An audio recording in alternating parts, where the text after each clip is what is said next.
കഴിഞ്ഞ കുറച്ചു ദിവസങ്ങളായി നടൻ ബാലയ്ക്കെതിരെ കടുത്ത ആരോപണങ്ങൾ ഉന്നയിച്ചുകൊണ്ടാണ് മുൻ ഭാര്യ എലിസബത്ത് ഉദയൻ രംഗത്തെത്തിയിരിക്കുന്നത്. കുറച്ചു നാളുകളായി അകന്നു കഴിയുകയായിരുന്ന ഇവർ വേർപിരിഞ്ഞെന്നോ വേർപിരിയാനുള്ള കാരണങ്ങളോ വെളിപ്പെടുത്തിയിരുന്നില്ല. ശേഷം ബാല നാലാമത് കോഹ്ലിയെ വിവാഹം കഴിച്ചതോടെയാണ് എലിസബത്തുമായി വേർപിരിഞ്ഞുവെന്ന് പ്രേക്ഷകർ തീരുമാനിച്ചത്. എന്നാൽ വേർപിരിയാനുള്ള കാരണങ്ങൾ എലിസബത്ത് പറഞ്ഞിരുന്നില്ല. ശേഷം പല അഭിമുഖങ്ങളിലും ഒളിഞ്ഞും തെളിഞ്ഞും എലിസബത്തിനെതിരെ പലതരത്തിലുള്ള ആരോപണങ്ങൾ ഉന്നയിച്ചിരുന്നു. ഇതോടെ ഇനി പേടിച്ചിരിക്കാൻ ഒരുക്കമല്ലെന്നും തുറന്നു പറയുകയാണ് എലിസബത്ത്. ഇപ്പോഴത്തെ പുരാവസ്തു തട്ടിപ്പ് കേസിൽ പ്രതിയായ മോൺസൺ മാവുങ്കലുമായി ബാലയ്ക്ക് ബന്ധത്തെക്കുറിച്ച് സംസാരിക്കുകയാണ് എലിസബത്ത്. ബാലയും മോൺസണും തമ്മിൽ അടുത്ത ബന്ധമുണ്ടായിരുന്നുവെന്നാണ് എലിസബത്ത് തന്റെ യൂട്യൂബ് ചാനലിൽ വെളിപ്പെടുത്തിയത്. ഞങ്ങൾ കല്യാണം കഴിക്കുന്നതിന് 4 ദിവസം മുൻപ് എന്നെ ഇയാൾ മോൺസൺ മാവുങ്കലിനെ കാണിക്കാൻ കൊണ്ടുപോകുന്നുണ്ട്. ഇതിന്റെ ബ്രദറാണ്. അമ്മയ്ക്ക് പുള്ളിയെയാണ് എന്നേക്കാൾ വിശ്വാസം. പുള്ളി കണ്ടിട്ട് ഓക്കെ പറഞ്ഞാലേ അമ്മ സമ്മതിക്കൂ എന്ന് പറഞ്ഞു. എന്നെ കൊണ്ട് പുള്ളിയുടെ കാലിൽ വീഴ്ചു. എലിസബത്ത് നല്ല കുട്ടിയാണ്, കല്യാണം കഴിക്കാമെന്ന് അമ്മയെ വിളിച്ചു പറഞ്ഞു. ബിഗ് ബ്രദർ ലെവൽ വർത്തമാനം അയാൾ ഇവിടെ നടത്തി. മോൻ പറഞ്ഞാൽ വിശ്വാസമില്ല, മോൺസൺ പറഞ്ഞാൽ വിശ്വാസമാണെന്ന് അമ്മയും പറഞ്ഞു.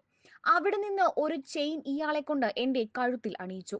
അത് ഇവരുടെ ചെന്നൈ ലോക്കറിലുണ്ട്. നല്ല കാശുകാരനാണ്. അങ്ങനെയാണ് ഇങ്ങനെയാണ്, സ്വന്തം ചേട്ടനെ പോലെയാണ്, എനിക്ക് വേണ്ടി എന്തു വേണമെങ്കിലും ചെയ്യുമെന്നൊക്കെ പറഞ്ഞു. പക്ഷേ കേസ് വന്നപ്പോൾ അറിയാമെന്ന് മാത്രമായി. പുള്ളിക്കൊരു മോതിരം ഇയാൾ ഇട്ടുകൊടുക്കുന്ന വീഡിയോയും കയ്യിലുണ്ട്. പിന്നെയാണത് ഞാൻ ശ്രദ്ധിക്കുന്നത്. ആ മോതിരത്തിന്റെ പേരിൽ പല തവണയും കുഴപ്പമുണ്ടായിട്ടുണ്ട്. ആ മോതിരത്തിന് 1 കോടി രൂപ വിലയുണ്ട് എന്നും പറയപ്പെടുന്നു. എന്തോ ചരിത്രവും പറഞ്ഞു. ഇങ്ങേര് പല സമയത്തും അങ്ങോട്ടും ഇങ്ങോട്ടും ഒരു മോതിരം വലിച്ചെറിയും. കള്ളു കുടിച്ച് ബോധമില്ലാതെയാണോ ഇരിക്കുന്നത്? മോതിരം കാണാതാകുമ്പോൾ നമുക്കാണ് ചീത്തയും അടിയും ഒക്കെ കിട്ടുന്നത്. 1 കോടിയുടെ സാധനമല്ലേ, നോക്കിക്കൂടെ, നിനക്ക് എന്താണ് പണി എന്ന് ചോദിക്കും. കേസുണ്ടായപ്പോഴാണ് ഈ മോതിരം ഇട്ടുകൊടുത്തത് മോൺസൺ ആണെന്നറിയുന്നത്. പിന്നെ നോക്കിയപ്പോൾ മോതിരങ്ങളുടെ കളക്ഷൻ തന്നെയുണ്ട്. ഇതുപോലത്തെ വില കൂടിയ ഗിഫ്റ്റ് കിട്ടണമെങ്കിൽ അതിനൊരു ക്ലാസ് വേണം. നിനക്കൊക്കെ ഇങ്ങനത്തെ ഗിഫ്റ്റ് കിട്ടുമോ എന്ന് ചോദിച്ച് പുച്ഛിക്കാറുണ്ടായിരുന്നുവെന്നും എലിസബത്ത് പറയുന്നു. ഈ കേസിൽ അറസ്റ്റ് ഭയന്ന ബാല വീട്ടിൽ നിന്ന് തന്നെയും കൊണ്ട് മാറി നിന്നിരുന്നുവെന്നും എലിസബത്ത് പറയുന്നു.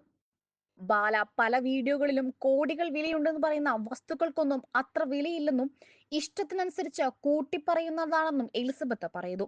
സ്വത്തുക്കളുടെ സത്യാവസ്ഥ തനിക്കറിയില്ലെന്നും എലിസബത്ത് തുറന്നു പറഞ്ഞു. മോൺസൺ മാവുങ്കലിന്റെ തട്ടിപ്പിൽ ബാലയ്ക്കും പങ്കുണ്ട് എന്ന് നേരത്തെ ആരോപണം വന്നിരുന്നു.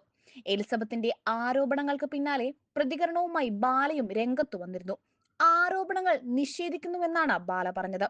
തന്റെ സ്വത്തിനു വേണ്ടി ഒരു സംഘം നടത്തുന്ന ശ്രമങ്ങളാണ് ഇതെന്നും ബാലയുടെ വാദം. അതേസമയം സോഷ്യൽ മീഡിയയിൽ ബാലയ്ക്കെതിരെ വ്യാപകമായ വിമർശനമാണ് ഉയർന്നുവരുന്നത്. ബാലയെ നിയമത്തിന് മുന്നിൽ കൊണ്ടുവരണമെന്നും തക്കതായ ശിക്ഷ ലഭിക്കണമെന്നും ഇവർ ആവശ്യപ്പെടുന്നുണ്ട്.